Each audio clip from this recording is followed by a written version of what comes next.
Hey guys, this is Ming here, a speech therapist from agentsofspeech.com. Today we're going to react to Supernanny, and you don't want to miss this because you'll learn a lot from her. I learned quite a bit from her as well, and I want to show you 3 clips that I watched, and I'll react and tell you what my thoughts are, okay? So the first one is about a child who doesn't speak that well, who has a speech disorder. Let's take a look, all right? Let's take a look right now. They understand him. It's creating these meltdowns. And really, Mum needs to understand that. No, a minute. Hold on a minute, because he's talking to you. Okay? Calm down. Right. When he's shouting, just come down and listen to him. Okay. When you don't understand what he's saying, just tell him, I don't understand you, I can hear you. And that way we can get him to start talking more. Engage in that conversation. All right, so as you can see just now, that was gold advice right there. You see what the child was doing, and what she said was that when parents don't understand the kid and the kid's trying to get their message across, they get pissed off. And so when he was like, Bobby, the mom didn't stop what she was doing. In fact, the mom was like, what do you want? Like that kind of attitude, right? So what happened was Supernanny told her to get down at his level and say that, hey man, sorry, I don't understand. You know, it works a lot because it will only trigger him even more when you want him to talk more. You should stop his talking and see how you can get him to gesture to you or point to you, or, you know, at least you can see his mouth and kind of guess and make sure that he can see your mouth so that he can imitate you and see if that helps the situation or not. Okay, what doesn't help is that you keep on being very tall, right, like right here to him, and keep on just pretending that you don't, like you're still talking and stuff. That really pisses a child who cannot communicate well. Let's keep on watching. Yeah, because when he feels like he's ignored, it freaks him out. Okay. That's right. So if a child feels ignored when they put out their like huge, like the best effort they can with you, that really freaks a child out. I can tell you, this is the best advice I've heard a non-speech pathologist say before. I'm sure Supernanny is overqualified. She's a lot better than I am with kids, obviously. All right, so let's watch this place where Supernanny demonstrates what to do. Things that are key to his early development. This little one needs time. Okay. And just Yeah, he does need time. sitting down and having a conversation and having him watch your mouth. So watching a mouth is a good strategy for kids like him. Not every kid is gonna like it. So I think this is a good advice for this child in particular.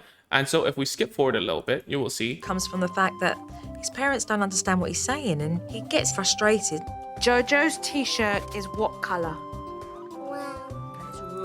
So you can hear that his pronunciation is really bad. This is what we call a speech disorder, or probably not a speech delay at this point, because he's getting a lot of these sounds incorrect. And he was supposed to say red, but he said brown, I believe, from like the way that he's saying it. So he's a little bit, his language is a little bit wonky as well. So let's keep on looking in a bit.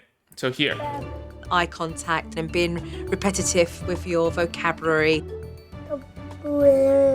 So they're trying to say blue here. Supernanny is doing very well, is telling him to look at an exaggerated mouth shape.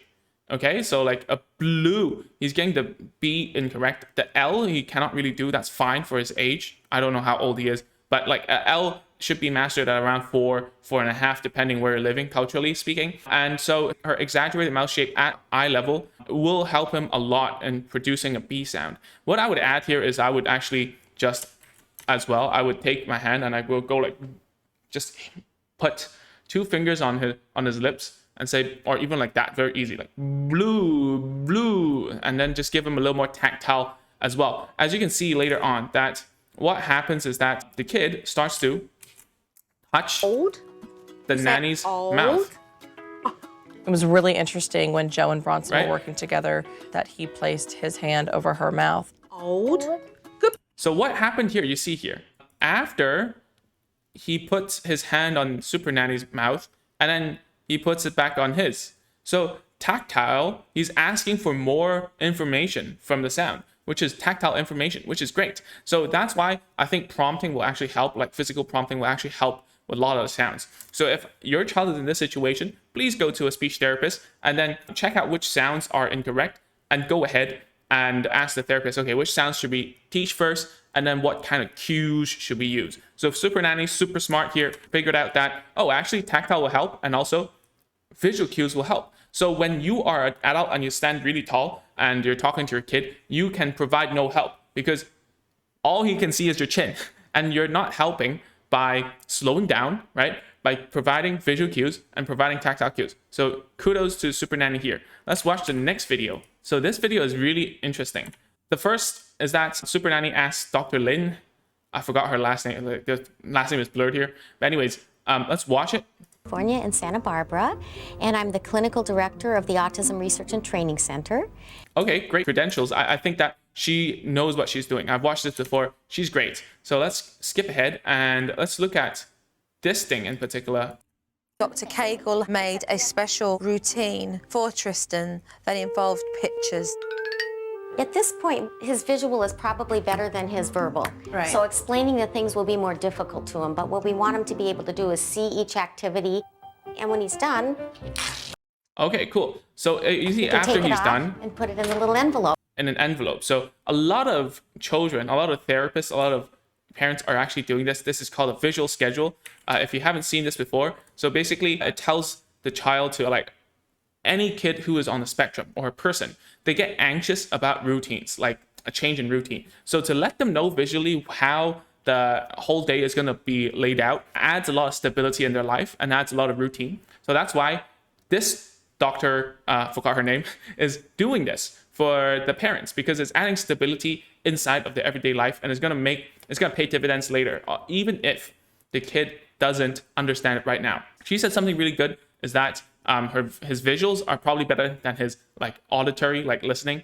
So that's usually true for a lot of children who are not verbal yet. They use their eyes to comprehend the whole situation and they guess, right? So this helps them to understand the world a little bit better with something they're good at. So let's move on here. I think Dr. Kagan here talks about how to use a He's going swing. to try to talk for.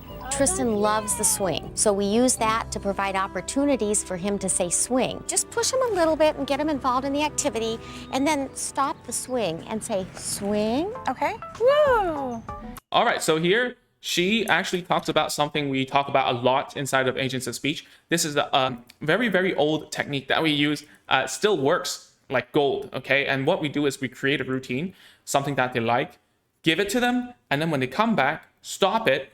It's like going through a toll at the highway, right? You pay and then it, and where the toll, it opens and then they can go.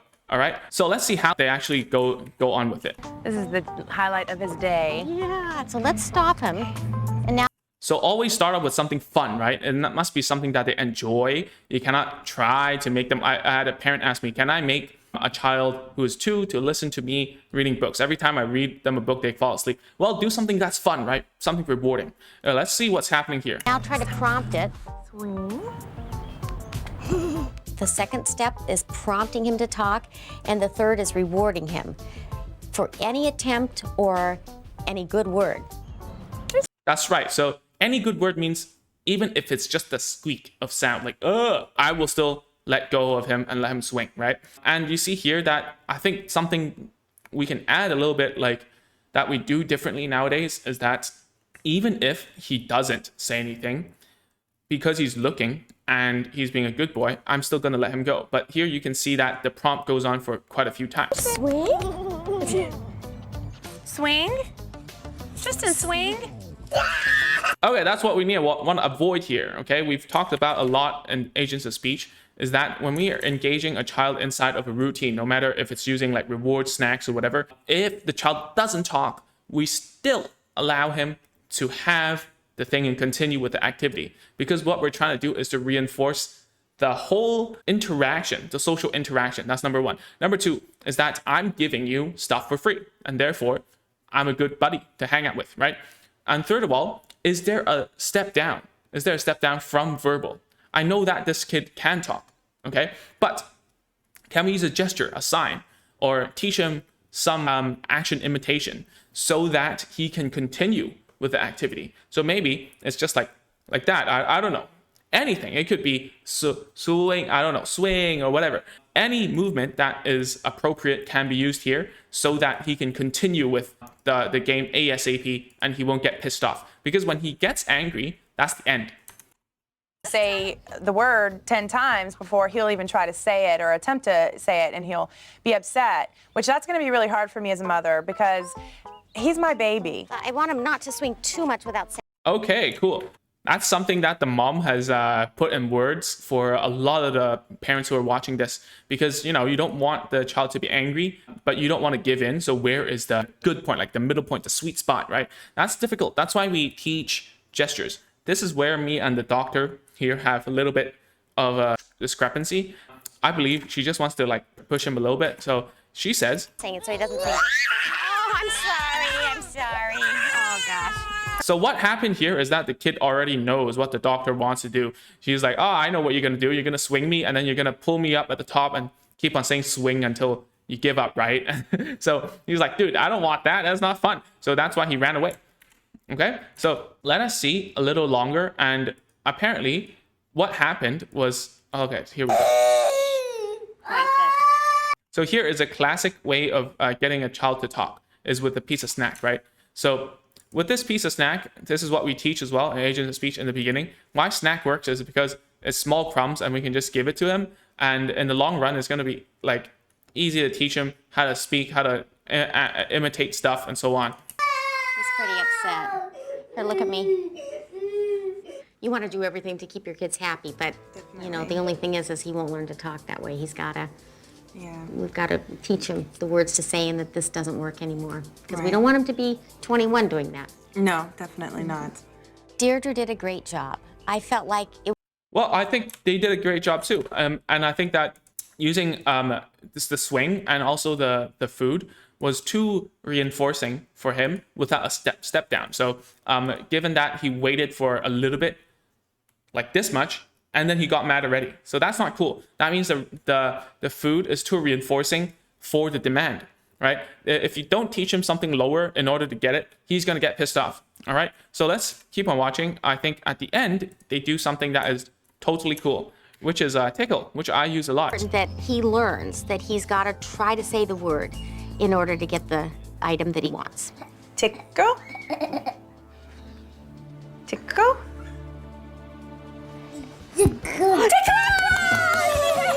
All right, yeah. So like, why did this work? Why did this work, and why did those ones work? Is because the kid is on the floor looking at the mom, right here, if you can see. And then what happens is that because of this hand gesture here with the hands like this, right? What happens is that the child can anticipate what's about to happen. It's not too far that like, oh, it's an external thing. It's a swing or it's a cookie that they're not willing to wait. This one, if he doesn't get it, he's just lying down anyways, right? He's not going to get angry, right? So sometimes what happens in this situation is that the kid tries to pull your hand towards their tummy just to get a tickle. So that's also okay. I would like totally accept it. But what you need to understand here is that there should be a differentiated reward. What does that mean? So I tell you that you can use gestures and action imitations instead of talking in the beginning, right? So those ones, you don't give as much fun when you tickle, or you don't swing them as hard. Or when you give the cookie, you give a little bit of the cookie, not the whole thing. But when they talk, it's the whole cookie. When they talk, it's a long, really fun tickle with like sound effects and so on. If they talk, then when you swing them really hard, you catch them, you swing them one more time, right? So it needs to be differentiated. They're like, oh, when I talk, I get so much more. All right. So that's really cool. I really liked it. And as you can see, you need to have a routine to teach. So the doctor knows her stuff when she's teaching children who are on a spectrum. That's really cool. So let's watch another one, the last one, and that will be it. Okay. So let's see. So it's the doctor again.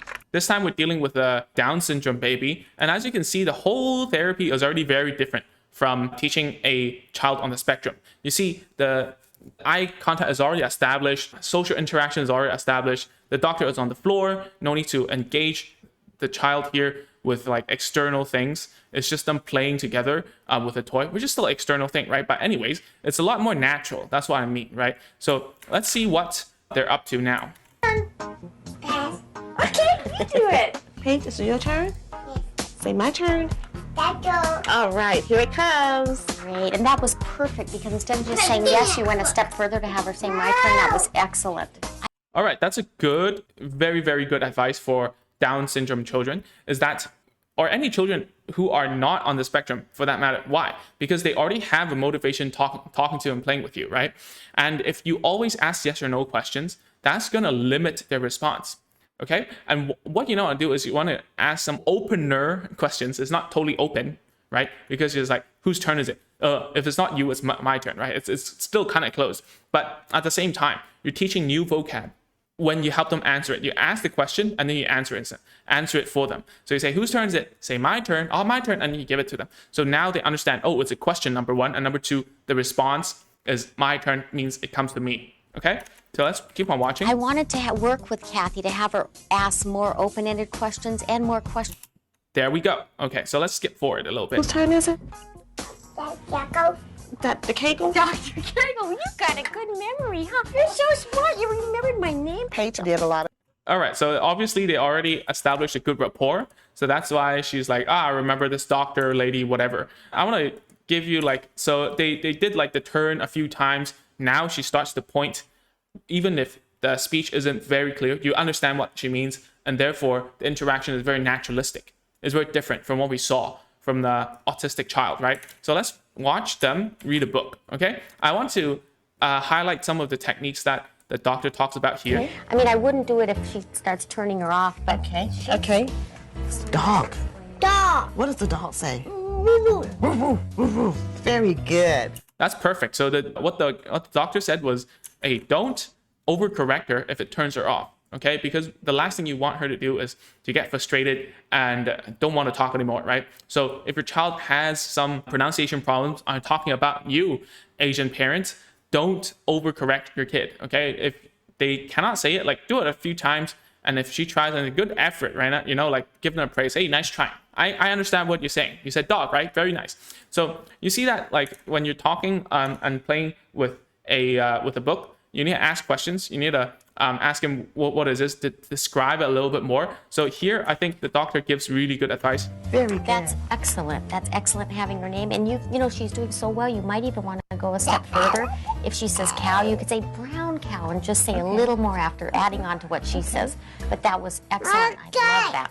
All right, great. So that is something that we always talk about in language facilitation. And what it means is that if a child can say one word, we want to add one more word as a feedback. All right. So if you say, oh, cow, oh, what color is it? It's brown cow. It's a white cow, whatever. I don't know what colors there are. But at the same time, that's where you want to add one more word in front or behind. It doesn't matter. It's just to facilitate them, to add one more word into their vocab when you're referring that one thing you're both looking at this point in time. All right. So let's keep on looking. That's a cake? I was so happy with the progress that Paige made, and really I have to give her mom credit. She must have said dozens of words just in a 15-minute period. So I was so incredibly impressed with how quickly Kathy picked it up and was able to just evoke that communication to get her talking. All right. So I really think that this is very good advice from the doctor. And secondly, you see how she said, hey, I'm so proud of the mom for saying so many words in a short span of time. So the focus wasn't to, oh, I'm so proud of the kid for saying so much. No, we're so proud of the parents for giving so much language in a short period of time. That's language rich, right? That's language facilitation. So that's something that you have to learn about as a parent, right? It's not about the kid. It's about us giving as much language as possible. All right. So let's finish this real quick and see in this short 15 minutes, how much has this little girl evolved because of the mother, okay? Let's take a look. Do as well as she did. Okay, what else do we have here? What's that? Mickey Mouse. That was great. That was so clear. Just looking at what Dr. Cagle and also. All right, so when you hear a child suddenly speak so well because of your training before, right? In this video, she went Mickey Mouse, but then her M's weren't there really at the start of the video. So it must have been the mom was training her about like Mickey Mouse throughout the video and helping her to say it very clearly. So when that happens, you have to praise the kid and tell them, hey, that was the clearest I've ever heard. You know, that's really nice. That's really good. Good job. Okay. So that is all for this video. If you need help with starting home therapy, I would start off with agentsofspeech.com/checklist for a free list of tools and toys we recommend you getting before you start, okay? And if you have any questions about this or any comments, please put them in the comment section below. I read nearly all of them. And I hope you have a good one. I'll see you guys next week. Bye-bye.